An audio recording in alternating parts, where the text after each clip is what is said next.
Good morning, everybody. This is Bart from multirotorforums.com, sitting on the front porch taking a break from shoveling snow. Winter just won't give us a break this year. So by the end of today, it's about 9 o'clock in the morning, a little bit earlier, and by the end of today we're going to have a fresh 14 to 22 inches of snow on top of about 16 that was already down. And just is what it is, right? But I'm going to head inside and we're going to continue this conversation by talking about setting up our NASA flight control system for our group build. Alright? It's also going to be part of the NASA version 2 product review sponsored by aerialmediapros.com from sunny California. Those bastards. But anyway, we're not going to hold it against them that it's sunny there and snowing here. Let's move on with the video. Okay, so we're in the shop now. We're going to continue our video outlining how you go about setting up your NASA V2 flight control system for the first time. Most of this also applies to the NASA V1.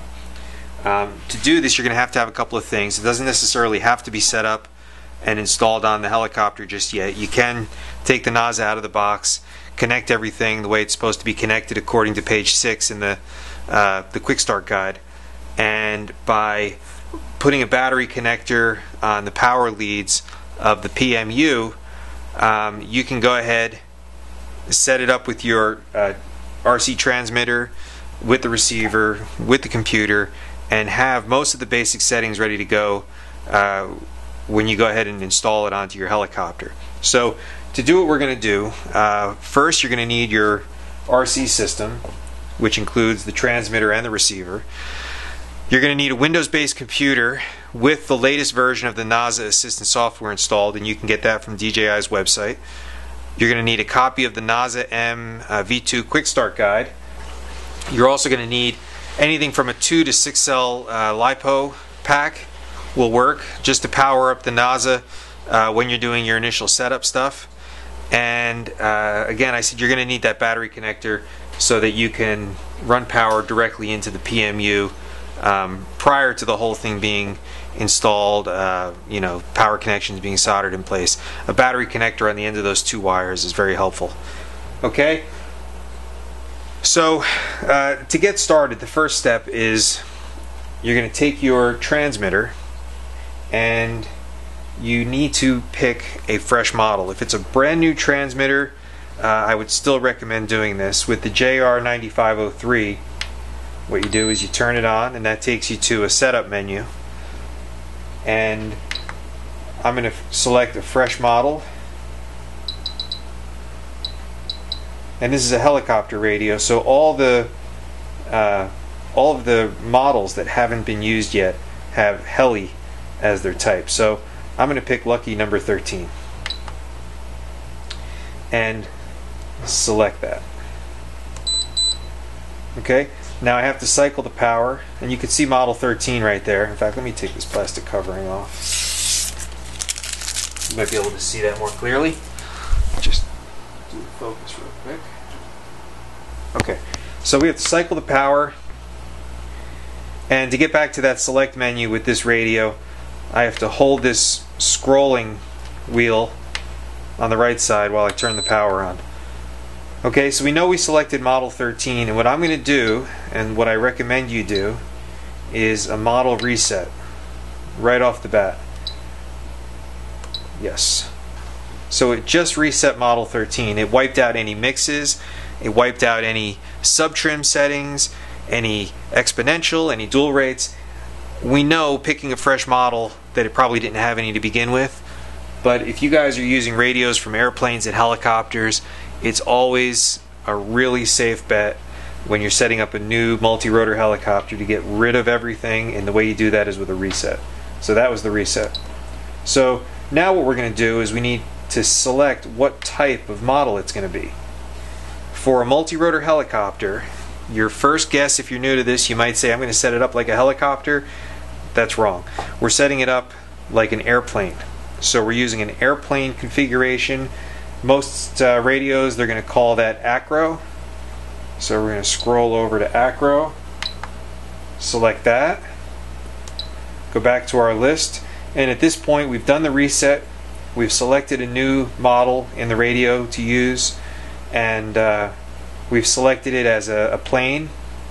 Now, the next thing I would do if I were really following through to do this, I would give it a name of some sort. NASA V2, Super NASA Meister, whatever you want to call it. But I'm not going to do that now. So we're just going to continue. So I'm going to enter all this stuff. Oh, we're back to that. There's the entry. So we'll cycle the power one more time.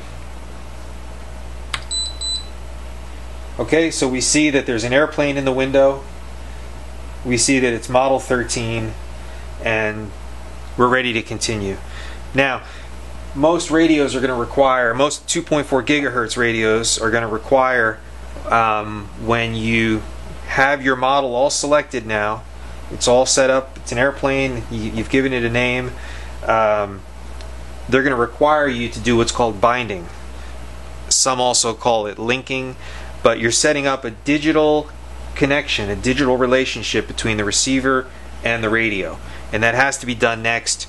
Refer to your manual, it'll show you how to do it, and we're going to come back in just a minute and we'll continue. Okay, so we're looking at the receiver right now, and the receiver, every RC receiver, the first 4 channels are going to be your 4 main flight controls for an airplane, which are going to be, or in this case, it's throttle, aileron, elevator, and rudder. Typically number 5 is landing gear, and then if you have a 5-channel radio, that's going to be it. If you have a 6-channel radio, you're going to have one more. A lot of times those are called auxiliary channels, so it's aux 1. In this case there's 9 channels, so I have throttle, aileron, elevator, rudder, gear, and then 4 auxiliary channels. Okay, and you see that I'm using 3 of them with this particular helicopter. Okay, so what we need to do now is, and we're going to switch to the other screen in a second here, but if you look at page 5 of your NASA Quick Start Guide, that's going to show you the inputs, which are on the back of the NASA, the back of the main controller, and those are labeled AETR, which is aileron, elevator, throttle, rudder. Okay, so those are those 4 primary flight controls. Throttle is a flight control because it affects speed, your ability to climb and descend. So after rudder on the NASA, you have U, which is your flight mode. That's going to be a 3-position switch. You've probably read about that if you've been looking through your Quick Start Guide.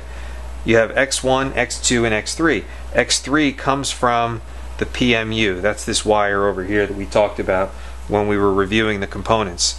So you have your 4 main flight controls: aileron, elevator, throttle, rudder. U, which is flight mode, that's manual, ADI, or GPS. X1, X2 are called user configurable inputs. You can use them for a couple of different things depending on what you choose. X3 has to be the wire coming from the PMU. Okay, so we're going to switch to the setup screen in a second, but you should be able to now set up your radio with your receiver, initialize your radio so that you give your model a name, clear all the settings because we're going to give it fresh ones, and you should understand that the outputs from the receiver go into the input side of the NASA, and when this is all assembled, the receiver inputs are on the back of the NASA, the motor outputs are on the front of the NASA. One last step before we go ahead and review the setup of your NASA V2 flight control system. I just want to talk for a quick minute about how the radio channels actually work. Okay, so when your hand is on the stick and you're moving it left or right, there's a whole range of control positions that you can send to the helicopter, and this is called digital proportional radio control. It's the amount of response you get is proportional to the amount of stick movement. So the center of the stick, I've made a little diagram here and colored a couple of popsicle sticks. The center of the stick is the red popsicle stick, okay? And then if you move the stick all the way to the right or all the way to the left, those are your endpoints, the blue sticks, okay? Now, when we're setting up our NAZA channels, you're going to see me say, let's do the sub-trim first. And that's to set the center, and it actually is setting the range. So if you go to your sub-trim menu item in your radio and you move it up or down, it's moving the whole range. And that's why sometimes your indications in the NAZA Assistant, you'll maybe adjust the sub-trim trying to make it work right, but then either extreme, whether it's ADI mode or GPS mode, or if you're setting up a 3-position switch for intelligent orientation control, it gets all screwed up just by moving the sub-trim. So the way to do this is going to be to do the sub-trim first, and the sub-trim, again, we'll move this whole range, and we'll do that until it's, whoops, a little wet. We'll do that to get the center right where we want it, and then we're going to use another menu item inside your radio to adjust these positions. So you can move these up or down, okay, and you can move these independent of each other. So if you were setting up an airplane, say, and this was elevator, this was up elevator, you could have a ton of up elevator, and you could restrict how much down elevator you have. And notice we haven't touched the sub-trim, so now the center is staying put. So sub-trim would move, if this is how you set it up, sub-trim would move this range, whereas, whoops, High-Tech calls it EPA for endpoint adjustment, JR calls it travel adjustment in their menu, Futaba calls it endpoint. Okay, and what that does, you can move this side or this side. Usually they start out when you first are programming the radio, they're already set to 100%. They give you this extra range. I think with JR it goes out to 140%. You could bring it down to 80%, whatever you need. But that's what we're going to be doing when we set up these channels using NAZA Assistant. We're finally ready to set up our NAZA flight control system. So we've got the NAZA Assistant set up on the laptop. Version 2.2 is the most current.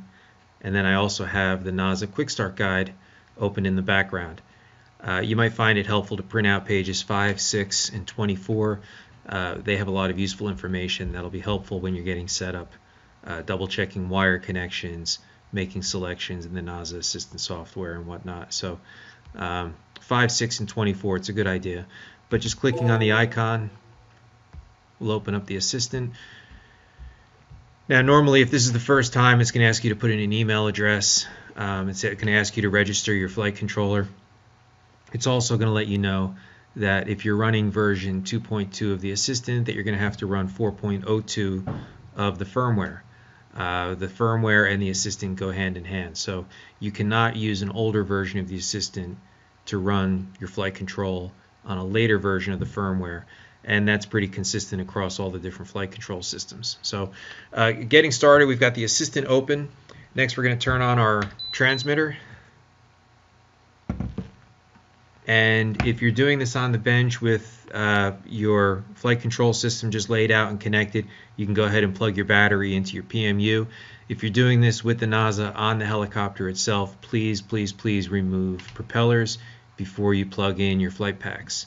Okay, so my propellers are off, so I'm going to go ahead, plug in.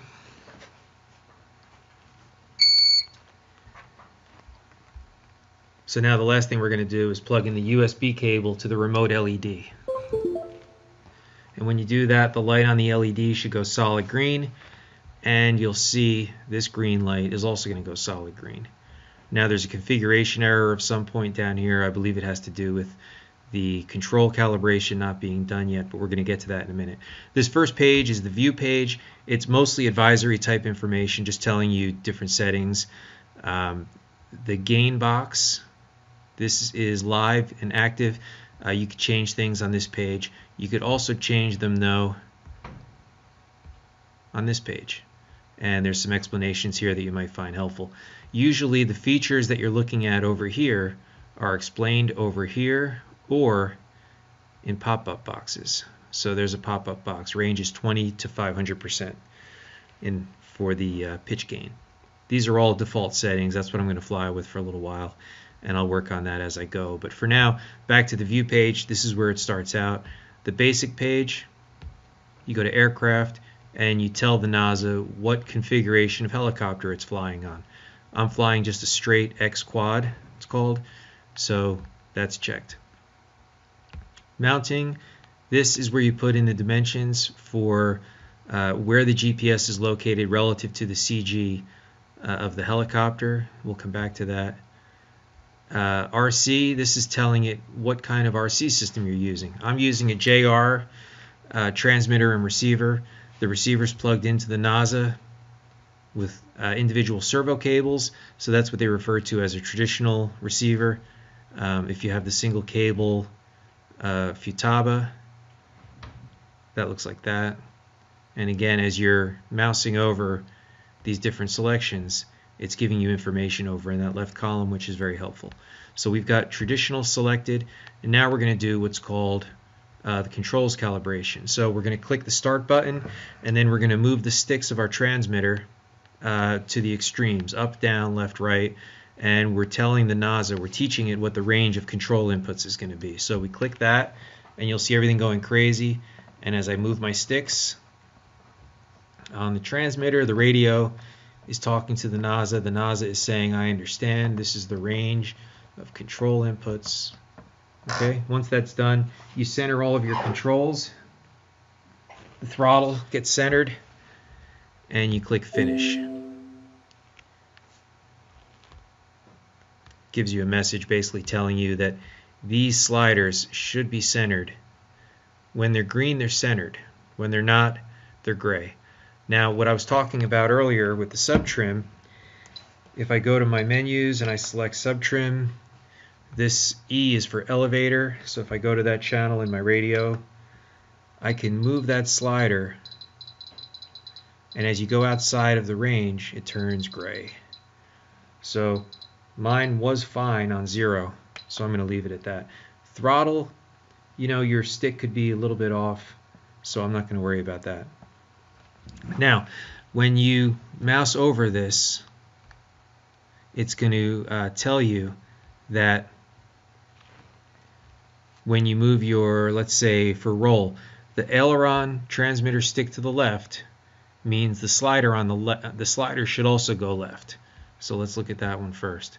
So if I move my aileron stick, which is the right stick, it's aileron and elevator, if I move that, or roll and pitch for our helicopters, if I move it left, the slider should go left, and it's not working. So I can reverse that right here. Okay, now when I go left, the slider goes left.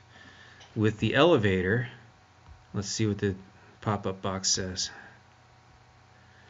Elevator, transmitter stick to the low position, which is back, means slider should go left, which is the helicopter pitching back towards, pitching backwards. So if I move that transmitter stick, that's the right stick, if I pull it towards me, the slider should go left. It's not doing that, so let's reverse that one. Now the throttle, I know when the throttle's back, it should be going left, and it's not doing that. So we'll reverse that one. And the rudder stick also, which is the left stick. Left is rudder and throttle. If I move that left, the slider should go left, and since it's not doing that, I'm going to reverse that one also. So now all my controls are going in the right directions. Okay? So, receiver advanced protection, I'm going to leave that off. The sticks monitor over here, we have X1 and X2. X1, let's see, X1, you can either use it for remote gain tuning or for gimbal pitch control, and I'm going to use it for gimbal pitch control. We're not going to talk about that right now. We're just trying to get you guys flying with your basic flight controls, no fail-safes, just a nice, reliable, simple setup that you can go out and fly with without being confused by these advanced functions. So X2 is going to be intelligent orientation control, which is another one of the advanced functions, and if you read the review, you'll see it's another thing that I recommend you hold off on setting up until later on. Now, for the control mode switch, I'm going to set, let's see, I'm going to go into my radio again,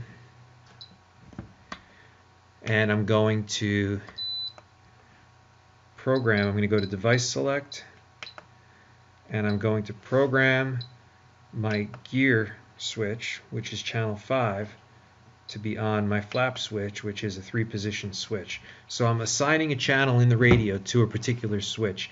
JR does not have a lot of selection. I mean, there's some selection, but a radio like a high-tech Aurora 9, that's called any function, any switch. You could make any function inside the radio go to any switch for you to manipulate that channel.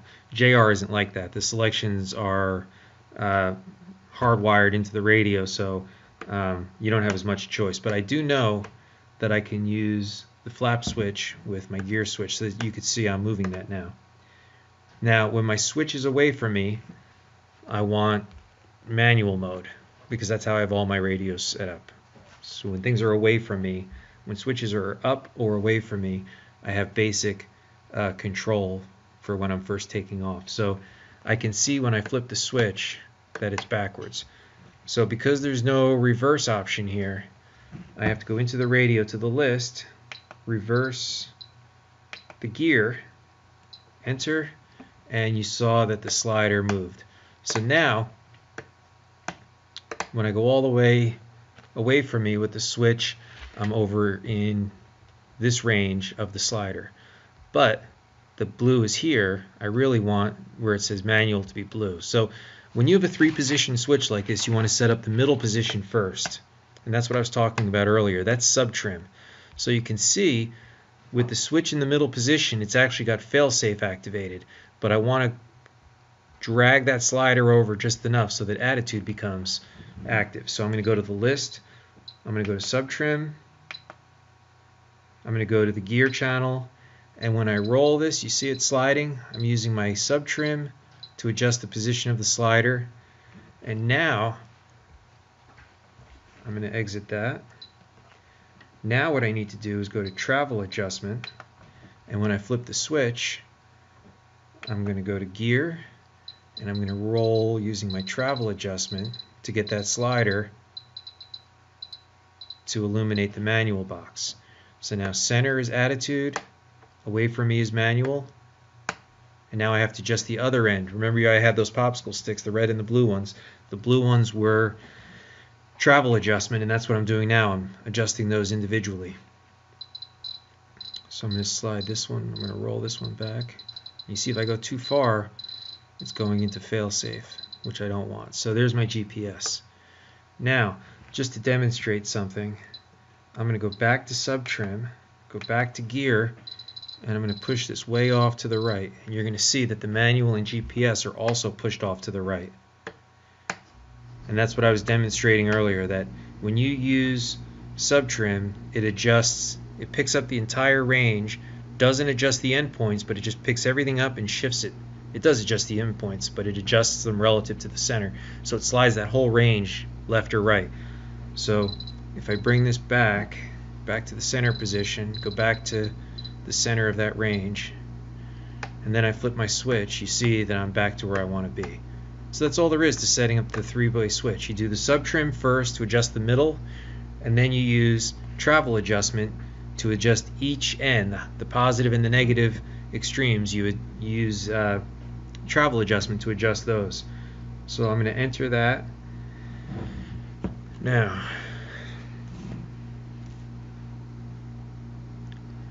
let's just go through these. For gain, we're going to leave this stock. You're going to see recommendations online. You're going to have your own experiences, and we'll talk about this a little bit with the flying aspect of it. When we go to the advanced page, there are 6 tabs here. The motor, if you're using smaller motors or stock motors, you could leave it in the recommended position, which is right there. For this helicopter that I'm flying for the review, I've got larger motors. It's a very lightweight helicopter, so I want the motors to actually be a little bit slower, but this is motor idle speed. And so when you first turn on the motors, this is the speed that the motors are going to idle at before you advance the throttle to take off. And for cutoff type, I'm going to leave it with intelligent, which means it's going to shut off if I don't advance the throttle. We have fail-safe settings. Again, I'm not setting up fail-safe, or I highly recommend you do not set up fail-safe right away.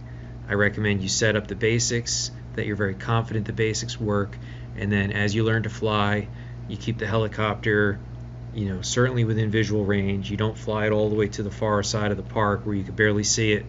The fail-safes, if they're not set up just right and you risk your helicopter thinking the fail-safes are going to protect you and get the helicopter back, you might be wrong, you might lose it.